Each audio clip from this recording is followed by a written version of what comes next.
आदरणीय श्री रामनाथ कोविंद जी, उपराष्ट्रपति श्री एम वेंकैया नायडू जी, प्रधानमंत्री श्री नरेंद्र मोदी जी, लोकसभा के स्पीकर श्री ओम बिरला जी, चीफ जस्टिस एन.वी. रमन्ना जी, सम्मानित सांसदगण, अन्य महानुभावों, देवियों और स्वजनों तथा मेरे प्यारे देशवासियों, सभी को जोहार।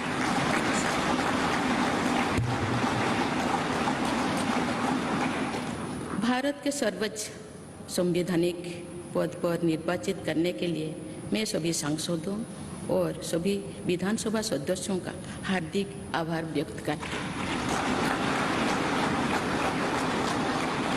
आपका मत देश के करोड़ों नागरिकों के विश्वास की अभिव्यक्ति है।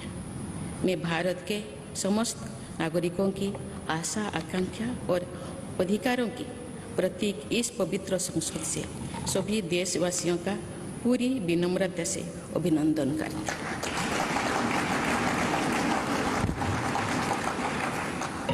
आपकी आत्मीयता, आपका विश्वास और आपका सहयोग मेरे लिए इस नए दायित्व का निभाने में मेरी बहुत बड़ी ताकत रहेगी। मुझे राष्ट्रपति के रूप में देश ने एक ऐसे महत्वपूर्ण कालखंड में चुना है जब हम अपनी आज़ादी का अमृत महोत्सव मना रहे हैं।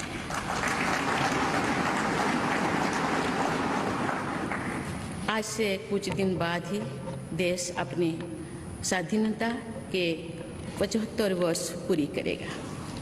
ये भी एक संयोग है कि जब देश अपनी आज़ादी के 50वें वर्ष का पर्व मना रहा था, तभी मेरे राजनीतिक जीवन की शुरुआत हुई थी। और आज आज़ादी के 75वें वर्ष में मुझे ये नया दायित्व मिला है।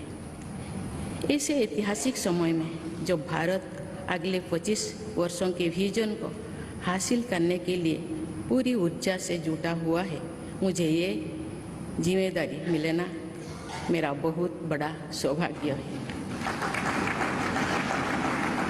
मैं देश की ऐसी पहली राष्ट्रपति भी हूँ जिसका जन्म आज़ाद भारत में हुआ है।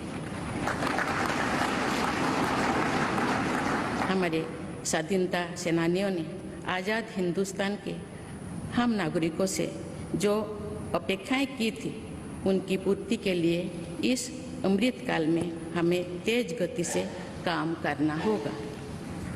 इन 25 वर्षों में अमृत काल की सिद्धि का रास्ता 2 पटरियों पर आगे बढ़ेगा, सबका प्रयास और सबका कर्तव्य। भारत के उज्जवल भविष्य के नई विकास यात्रा हमें सबके प्रयास से करनी है, कर्तव्य पथ पर चलते हुए करनी ही है।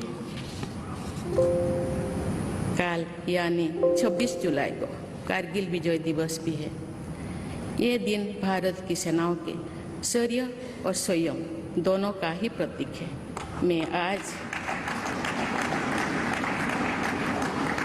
मैं आज देश की सेनाओं को तथा देश के समस्त नागरिकों को कारगिल विजय दिवस की अग्रिम शुभकामनाएं देती हूँ। देवियों और स्वजनों, मैंने अपनी जीवन यात्रा पूर्वी भारत में ओडिशा के एक छोटे से आदिवासी गांव से शुरू की थी। मैं जिस पृष्ठभूमि से आती हूँ, वहाँ मेरे लिए प्रारंभिक शिक्षा प्राप्त करना भी एक सपने जैसा ही था, लेकिन अनेक बाधाओं के बावजूद मेरा संकल्प दृढ़ रहा और मैं कॉलेज जाने वाली अपने गांव की पहली बेटी थी।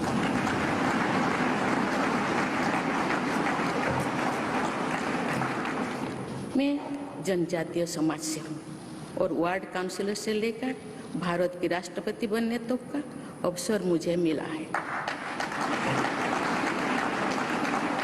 ये लोकतंत्र की जननी भारतवर्ष की महानता है।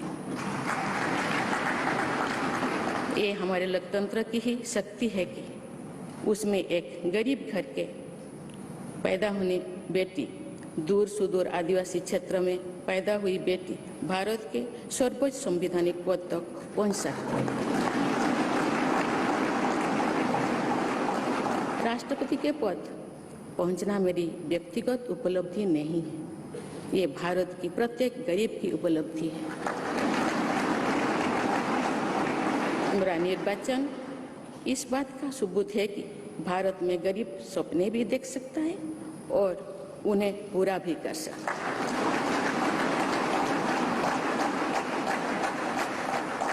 और ये मेरे लिए बहुत संतोष की बात है कि जो सदियों से वंचित रहे, जो जीवन विकास के लाभ से दूर रहे, वे गरीब, दलित, पिछड़े तथा आदिवासी मुझे ये अपना प्रतिबिंब देख सकते हैं।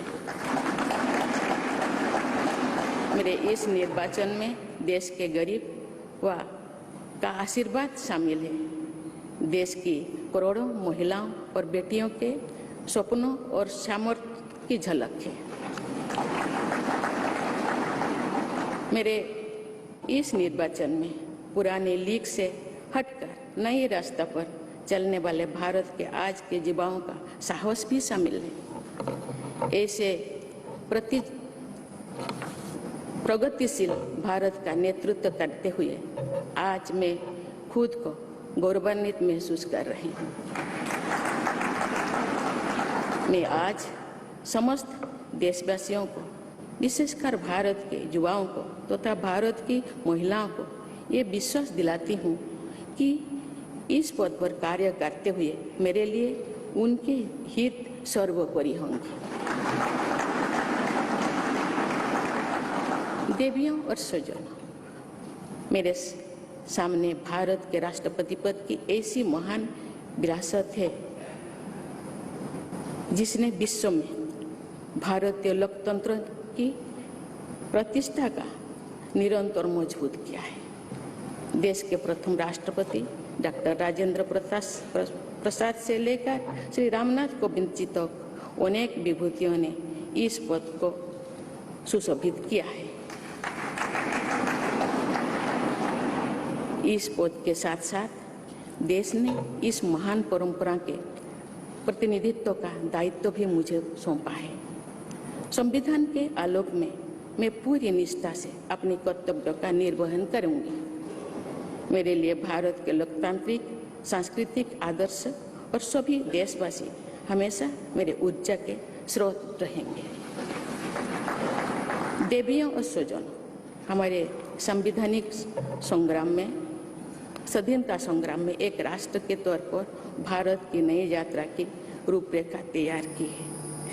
हमारा स्वाधीनता संग्राम उन संघर्षों और बलिदानों की अविरल धारा है जिसने आजाद भारत के लिए कितनी ही आदर्शों और संभावनाओं की सिंचा था।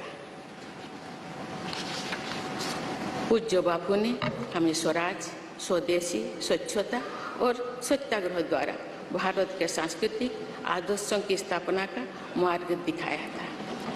नेताजी सुभाष चंद्र बोस, नेहरू जी, सरदार पटेल, बाबा साहेब अम्बेडकर, भगत सिंह, सुखदेव, राजगुरु, चंद्रशेखर आजाद जैसे अनगिनत स्वाधीनता सेनानियों ने हमें राष्ट्र के स्वाभिमान को सर्वोपरि रखने की शिक्षा दी थी।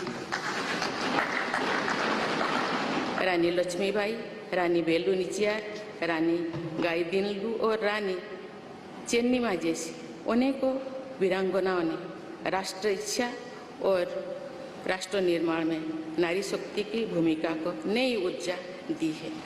संथाल क्रांति, पाइक क्रांति से लेकर कोल क्रांति और भील क्रांति ने स्वतंत्रता संग्राम में आदिवासी योगदान को और सशक्त किया। सामाजिक उत्थान एवं देश प्रेम के लिए धरती आबा भगवान बिरसा मुंडा जी के बलिदान से हमें प्रेरणा मिली थी। मुझे खुशी है कि आज़ादी की लड़ाई में जनजातीय समुदाय के योगदान को समर्पित अनेक म्यूजियम देश भर में बनवाया जा रहा है।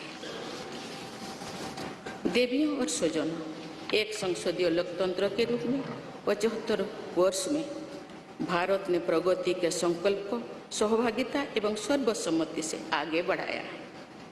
विविधताओं से भरे अपने देश में हम अनेक भाषा, धर्म, संप्रदाय, खान पान, रहन सहन, रीति रिवाजों का अपनाते हुए एक भारत श्रेष्ठ भारत के निर्माण में सक्रिय है। आज़ादी के 75वें वर्ष के अवसर पर आया है अमृतकाल।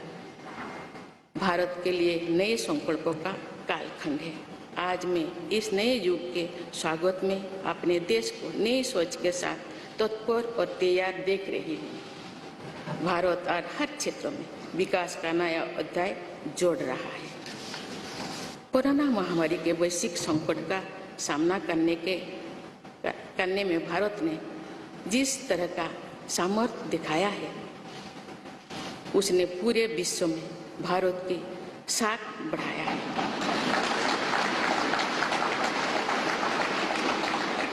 हम हिंदुस्तानियों ने अपने प्रयासों से न सिर्फ इस वैश्विक चुनौती का सामना किया, बल्कि दुनिया के सामने नए मापदंड भी स्थापित किए। कुछ दिन पहले भारत ने कोरोना वैक्सीन की 200 करोड़ डोज लगाने का कीर्तिमान बनाया है। इस पूरी लड़ाई में भारत के लोगों ने जिस संयम, साहस और सहयोग का परिचय दिया, वो एक समाज के रूप में हमारी बढ़ती हुई शक्ति और संवेदनशीलता का प्रतीक है। भारत ने इन मुश्किल हालात में न केवल खुद को संभाला, बल्कि दुनिया की मदद भी की। कोरोना महामारी से बने माहौल में आज दुनिया भारत को नए विश्वास से देख रही है। दुनिया की आर्थिक स्थिरता के लिए, सप्लाई चेन की सुगमता के लिए और वैश्विक शांति के लिए दुनिया को भारत से बहुत उम्मीदें हैं। आगामी महीनों में भारत अपनी अध्यक्षता में G20 ग्रुप की मेजबानी भी करने जा रही है। इसमें दुनिया के 20 बड़े देश भारत की अध्यक्षता में वैश्विक विषयों पर मंथन करेंगे। मुझे विश्वास है भारत में होने वाले इस मंथन से जो निष्कर्ष और नीतियां निर्धारित होंगे, उनसे आने वाले दशकों की दिशा तय होगी। देवियों और स्वजनों, दशकों पहले मुझे रायरंगपुर में श्री अरबिंदो इंटीग्रल स्कूल में शिक्षक के रूप में कार्य करने का अवसर मिला था। कुछ ही दिनों के बाद श्री अरबिंदो जी की 150वीं जन्म जयंती मनाई जाएगी। शिक्षा के बारे में श्री अरबिंदो के विचारों ने मुझे निरंतर प्रेरित किया है। जन प्रतिनिधि के रूप में विभिन्न पदों पर कार्य करते हुए और फिर राज्यपाल के रूप में भी मेरा शिक्षण संस्थानों के साथ सक्रिय जुड़ाव रहा है। मैंने देश के युवाओं के उत्साह और आत्मबल को करीब से देखा है। हम सभी के श्रद्धेय अटल जी कहा करते थे कि देश के युवा जब आगे बढ़ते हैं तो वे सिर्फ अपने ही भाग्य नहीं बनाते, बल्कि देश का भी भाग्य बनाते हैं।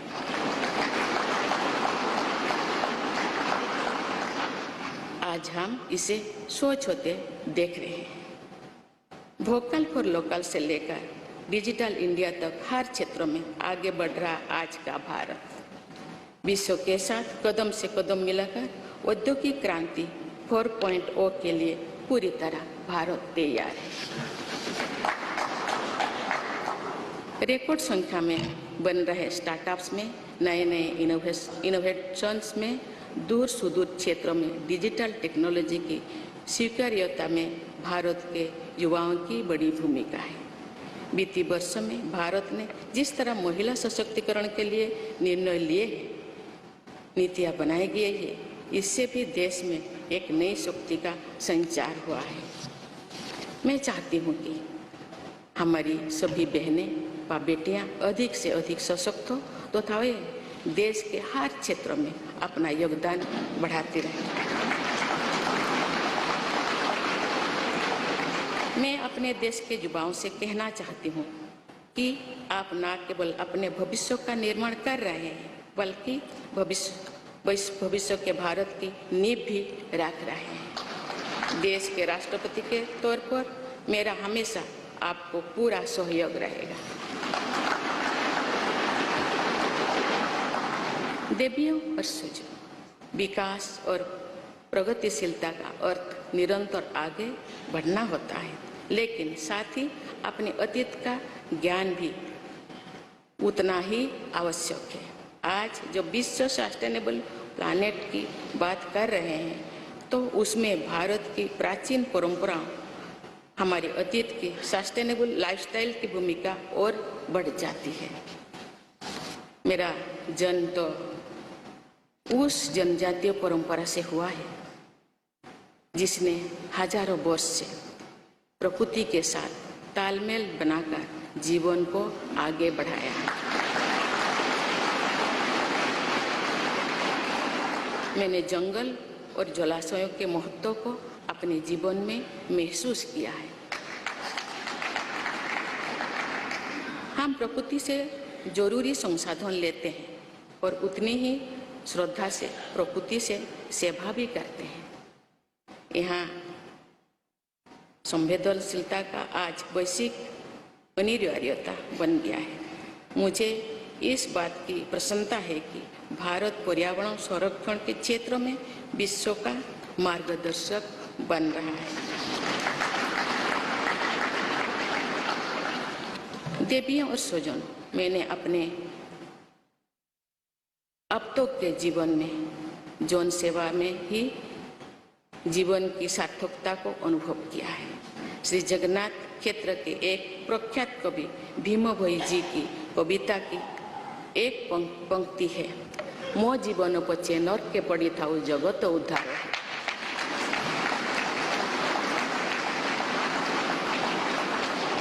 अर्थात अपने जीवन के हित और हित से बड़ा जगत कल्याण के लिए कार्य करना होता है। जगत कल्याण की इसी भावना के साथ मैं आप सब के विश्वास पर खरा उतरने के लिए पूरी निष्ठा व लगन से काम करने के लिए सदैव तत्पर रहूंगी। आइए हम सभी एकजुट होकर समर्पित भाव से कर्तव्य पथ पर आगे बढ़े तथा वैभवशाली व आत्मनिर्भर भारत का निर्माण करें। धन्यवाद। जय हिंद, जय।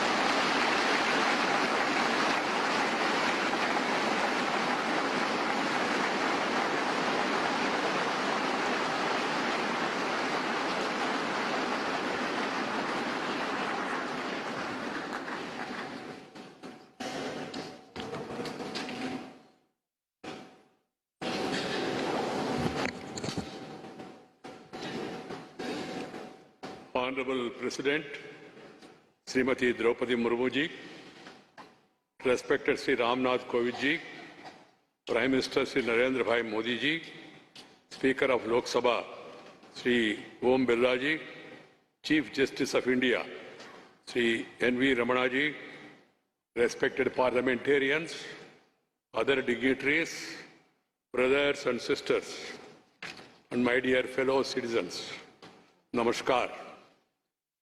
Madam President, you have just addressed the members of the Parliament. I wish to read a few paragraphs from the English version of the address, and the rest may be considered as read in view of the time constraint. I express my heartfelt gratitude to all members of Parliament and legislative assemblies for electing me to the highest constitutional post of India. Brothers and sisters, we have to work at a fast pace in this Amrit Kal to fulfill the expectations of our freedom fighters from the citizens of independent India. In these 25 years, the path to attain the goals of Amrit Kal will proceed on two tracks, Sabka Prayas or Sabka Kartavya, everyone's efforts and everyone's duty. The new development journey towards the bright future of India has to be undertaken by our collective efforts following the path of duty. We will be observing Kargil Vijay Divas tomorrow, July 26th.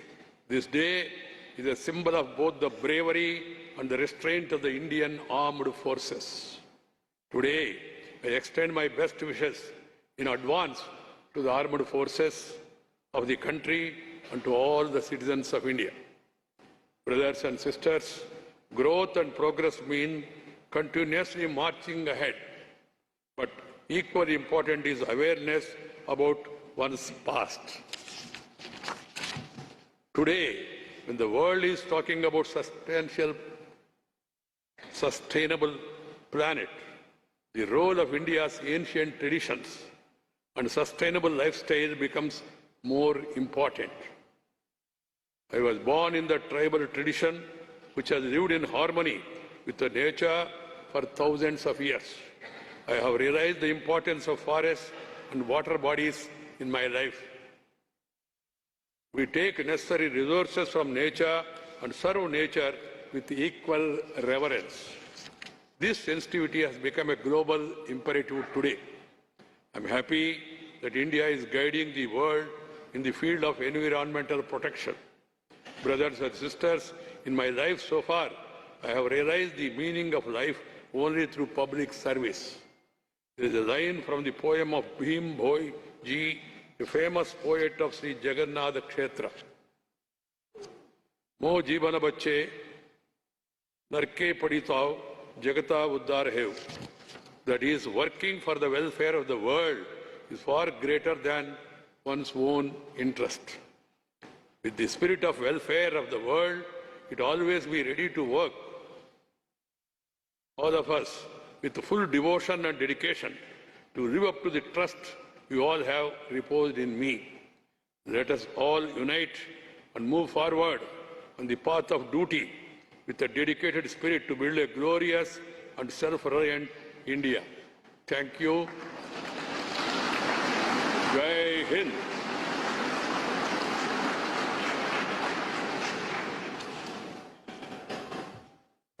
राष्ट्रपति महोदय, आपकी आज्ञा हो तो समारोह की कार्यवाही समाप्त की जाए।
So 25th of July, yet again going down in Indian history as a significant day. The 10th successive president to have been sworn in today. Madam Draupadi Murmu was sworn in as the 15th president of India a short while ago. The oath of office was administered to her by Chief Justice of India, N.V. Ramanna. The ceremony has now concluded. In fact, after the oath-taking ceremony, which was followed by a 21-gun salute and the first address of the 15th president, which was then, excerpts of which were also translated in English and read out by Vice President and Rajya Sabha Chairman Mr. M. Venkaiah Naidu. The ceremony in the Central Hall of Parliament has now concluded, and as you can see, the 14th President of India, Mr. Ramnath Kovind, the new President, Madam President Murmu, along with other dignitaries now leaving for the Rashtrapati Bhavan.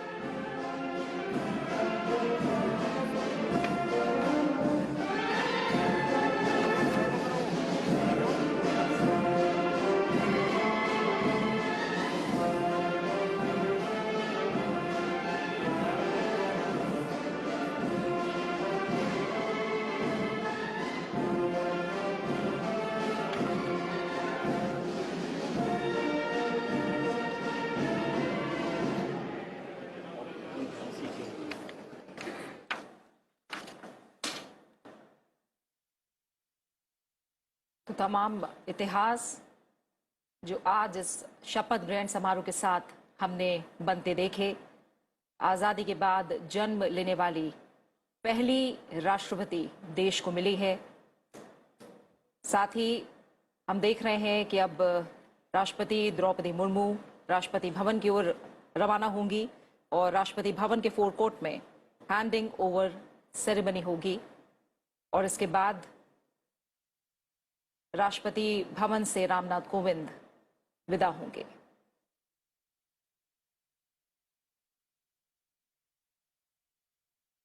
Draupadi Murmu देश की 15वीं राष्ट्रपति बन गई हैं। संसद भवन से ये सीधी तस्वीरें आप देख पा रहे हैं।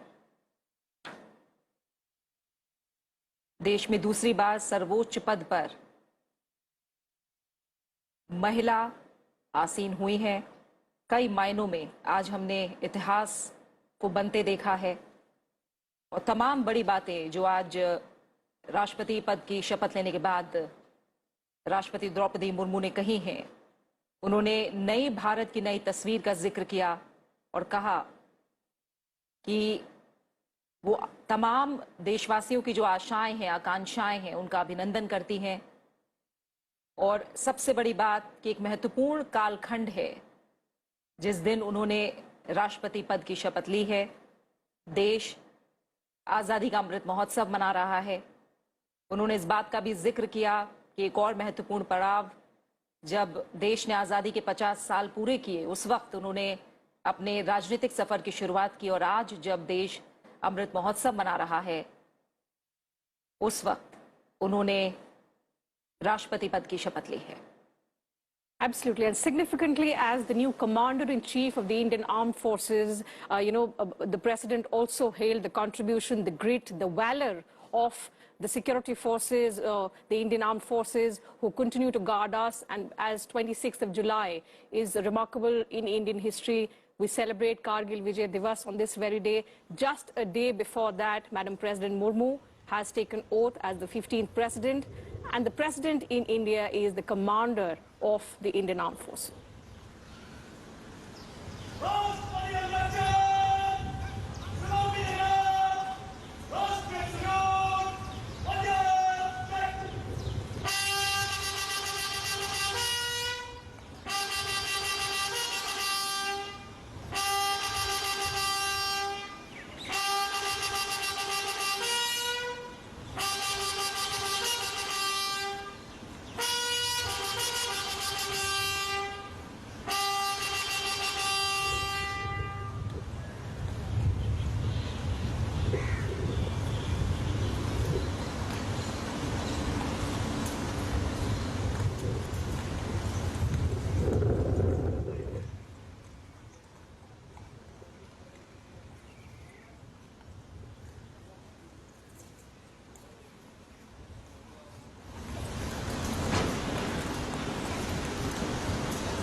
सेकेंड का।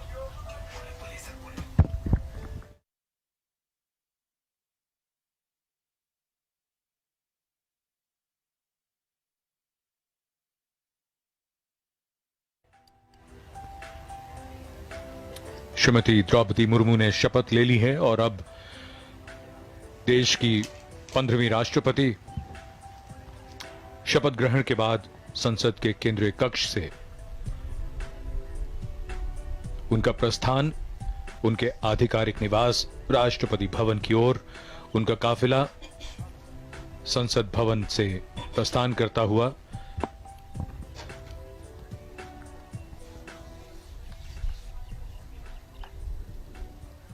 25 जुलाई 2022 का दिन इतिहास में दर्ज होता हुआ देश के छठे राष्ट्रपति नीलम संजीव रेड्डी ने 25 जुलाई 1977 को शपथ ली थी। उसके बाद हर राष्ट्रपति ने अपना कार्यकाल पूरा किया है और 25 जुलाई को ही शपथ ली है।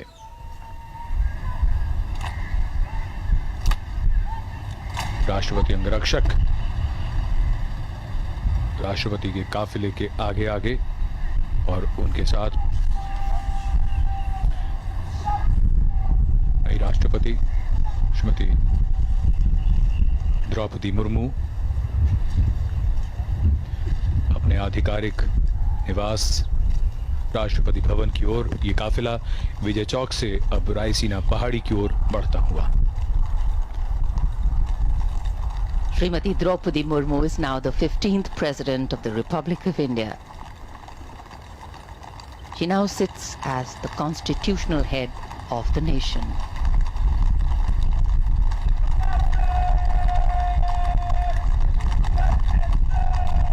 As the President's bodyguard, escort the President's carcade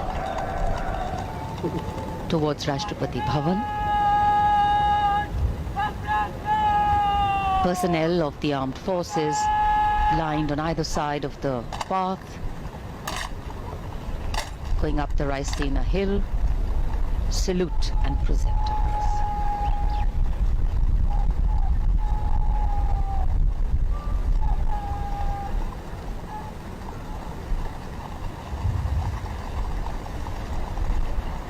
It's a special day for the nation, not only because of Srimati Murmu's selection and election as president, a great message for democracy in itself, but also witnessing the graceful, smooth transition of power. The exchanging of positions as seated in the vehicle, the exchanging of positions as seated in the study, all indicative of how power transitions.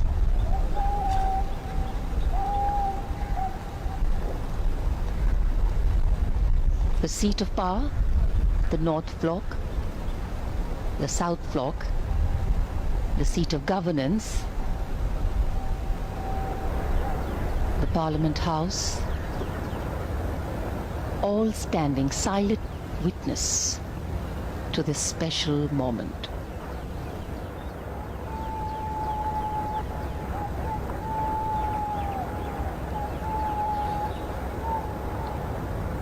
ये समारोह बेहद भव्य और परंपरा से भरा हुआ। इसमें ध्यान से देखें तो ये समझ में आएगा कि किस तरह शपथ ग्रहण से पहले और बाद में जो क्रम होता है पूर्व राष्ट्रपति का और वर्तमान राष्ट्रपति का, वो किस प्रकार से बदलता है। और यही हमारे इस प्रजातंत्र की विशेषता है, जहां हस्तांतरण सर्वोच्च संवैधानिक पद पर जिस प्रकार से होता है वो मिसाल है और पारंपरिक भव्यता के साथ इन कर्तव्यों का निर्वाह किया जाता है। एक नया अध्याय भारत के प्रजातांत्रिक इतिहास में जुड़ता हुआ भारत की 15वीं राष्ट्रपति श्रीमती द्रौपदी मुर्मू और उनके साथ अब पूर्व राष्ट्रपति श्री रामनाथ कोविंद राष्ट्रपति भवन की ओर अग्रसर हैं। विजय चौक से रायसीना पहाड़ी की ओर दोनों ओर तीनों सेवाओं के पर्सनल तैनात उन्हें सम्मान देते हुए और सजीले घुड़सवार अंगरक्षक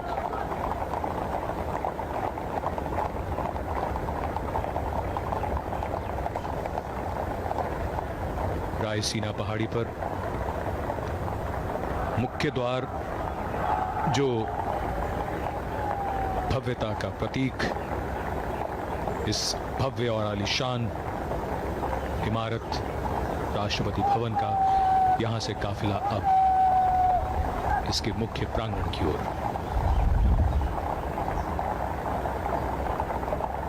We can see the imposing dome, the Jaipur column, and the pathway leading up to the forecourt of Rashtrapati Bhavan. With high positions comes a higher sense of responsibility. Power has as its companion, a constant companion, responsibility. The working on the advice of the elected government, the President of India, is the protector of the Constitution. Srimati Murmu, as our new President, will hold in her heart and her hands a responsibility to ensure that the last mile, the last person is connected, interconnected, and belongs to a nation called India, a nation that is progressing.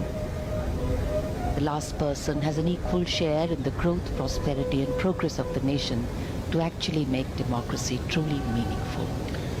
बिल्कुल, अपने कार्यकाल के दौरान ऐसे कई क्षण होते हैं, कई अवसर होते हैं जब राष्ट्रपति की भूमिका बड़ी महत्वपूर्ण हो जाती है और राष्ट्रपति श्रीमती द्रौपदी मुर्मू, जिन्हें सामाजिक जीवन का, जिनका अपना खुद का जीवन सादा और ज़मीन से उनका जुड़ाव, वो समझती हैं एक साधारण व्यक्ति के दर्द को भी, उसके संघर्ष को भी, उसकी आकांक्षाओं को भी, भविष्य के उनके निर्णयों के लिए उनका ये अनुभव बहुत ही सार्थक और बहुत ही प्रासंगिक होगा। देश के सर्वोच्च संवैधानिक पद पर देश के प्रत्येक व्यक्ति के हित के लिए निर्णय लेते हुए उनका अपना निजी अनुभव, जो उनका जीवन है, वो अनुकरणीय है।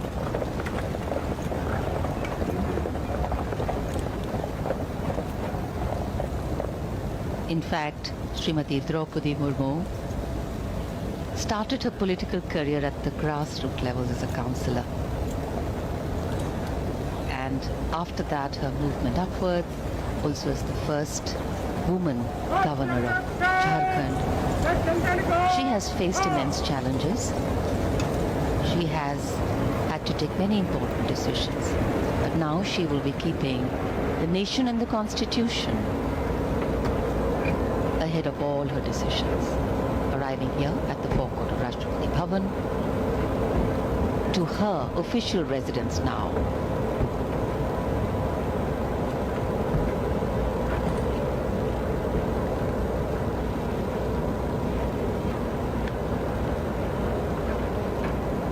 पूर्व राष्ट्रपति श्री रामनाथ कोविंद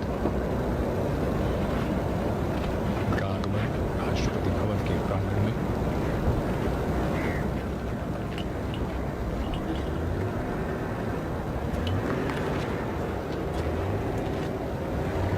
राष्ट्रपति श्रीमती द्रौपदी मुर्मू सलामी देगा, राष्ट्रीय salute, Madhya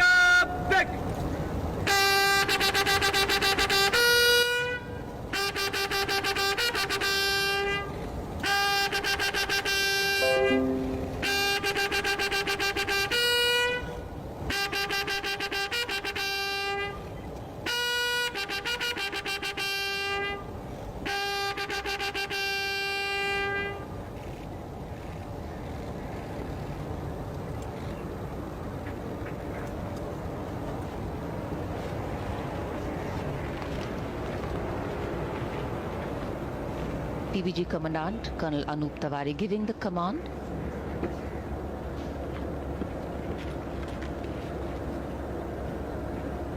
The President of India, Srimati Draupadi Murmu, boarding her vehicle along with former President Shri Ram Nath Kovind.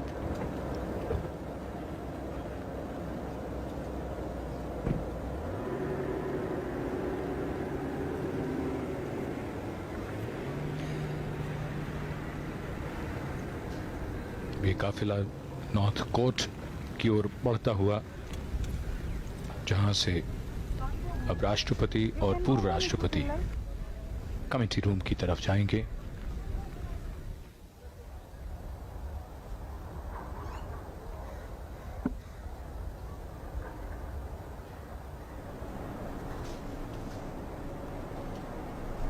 Here at the North Court, awaiting the arrival of the new president, personnel and staff of Rashtrapati Bhavan.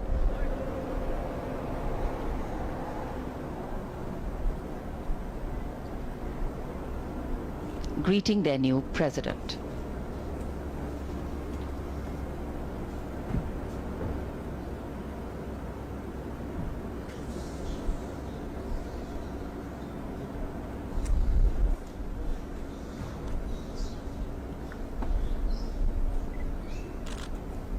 Rashtrapati Bhavan स्वागत कर रहा है नए राष्ट्रपति का, श्रीमती द्रौपदी मुर्मू और उनके साथ पूर्व राष्ट्रपति Shri Ramnath Kovind.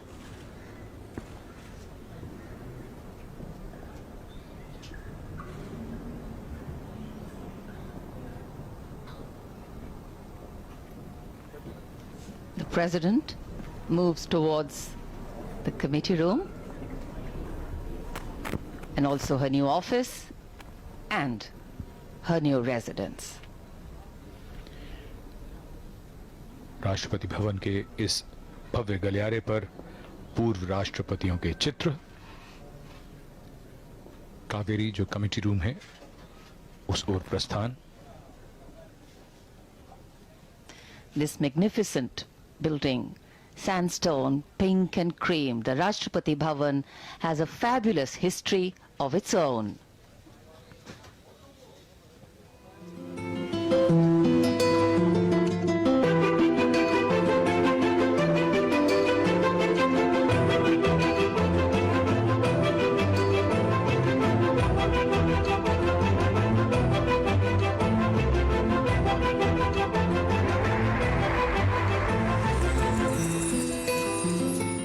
Welcome to Rashtrapati Bhavan, the office and home of the President of India.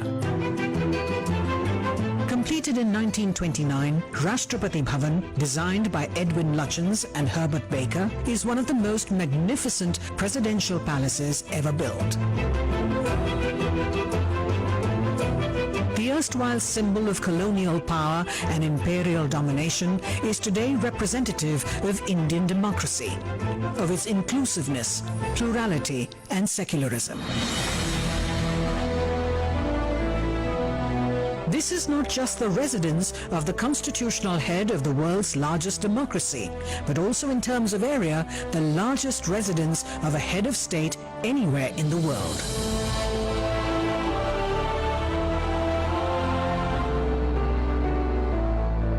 The office of the President is called the Study. This is the formal meeting place for the President where he receives his guests and visitors.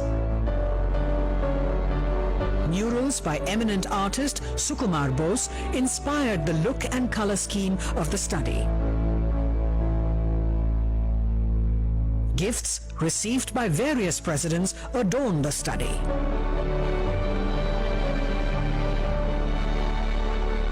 The Study opens into the morning room.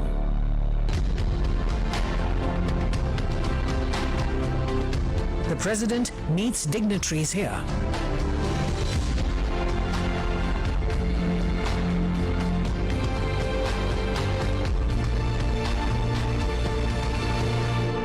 Each room in the Rashtrapati Bhavan stands witness to history. To restore these to their former glory, the restoration team had to rearrange available resources in view of the heritage nature of the rooms. Work was undertaken in each room to revive its distinct character, just like the way they were originally meant to be. Fascinating works of art by reputed Indian and European artists were restored to add character to the walls.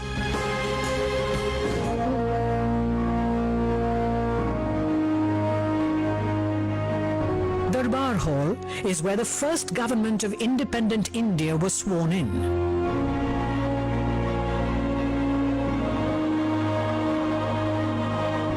Lutyens designed new viceregal thrones for the Darbar Hall to replace those from Government House in Calcutta.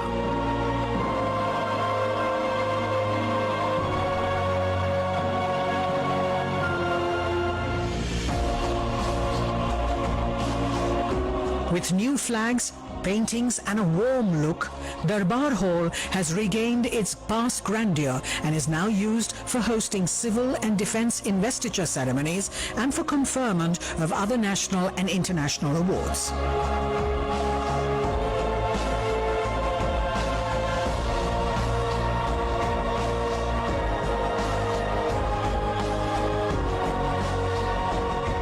Next to Darbar Hall is the library. It is also described as the daughter of Darbar Hall.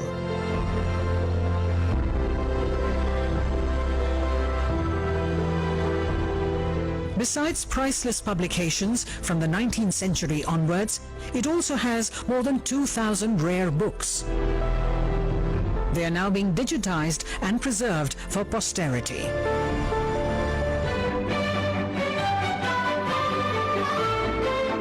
Ashoka Hall was originally built as a state ballroom.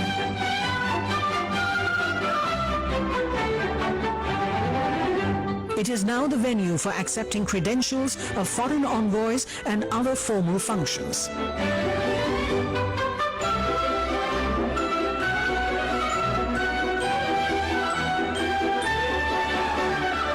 Embellishments on the ceilings,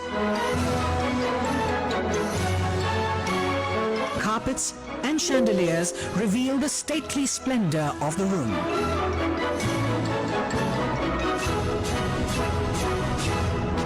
The New Age President's Estate is gearing up to present itself as a prime tourist attraction with 3 distinct tourist circuits: the main building, gardens and museums. Almost 60% of the President's Estate, that is more than 190 acres, is green, comprising dense foliage and rare flora and fauna.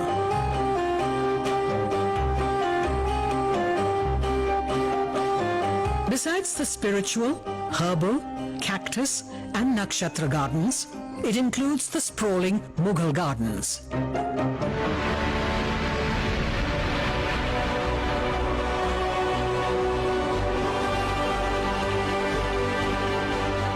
Rashtrapati Bhavan, declared a Grade 1 heritage structure in 2009, is an iconic living heritage.